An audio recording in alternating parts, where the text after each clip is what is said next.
আসসালামু আলাইকুম গাইস, আশা করি ভালো আছেন। আমি আলহামদুলিল্লাহ ভালো আছি। আমার জীবনের সাথে ওতপ্রোতভাবে জড়িয়ে আছে বল। আমার রক্তের সাথে মিশে আছে খেলাধুলা। কিন্তু আজ এই বলটা আঁকড়ে ধরার মতো শক্তিটা আমার হাতে নেই। তাই গুরুজনরা বলেন, রেগে গেলেন তো হেরে গেলেন। কোন একটা কারণবশত রেগে গিয়েছিলাম, যার পরিণতি আমার হাতের এই অবস্থা।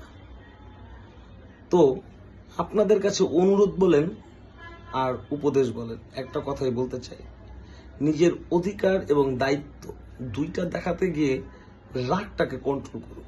কারণ রাগ করে একবার নিজের যে ক্ষতিটা করে ফেলবেন, সেটা একান্তই আপনার ব্যক্তিগত ক্ষতি।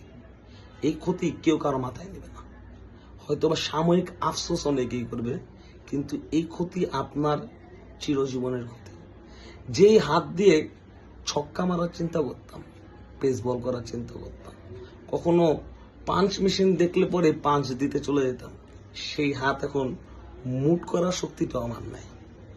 সবাই দোয়া করবেন এবং সকলে নিজেকে ভালোবাসুন, নিজেকে সুস্থ রাখুন, নিজের সাবধানে থাকুন। আল্লাহ হাফেজ।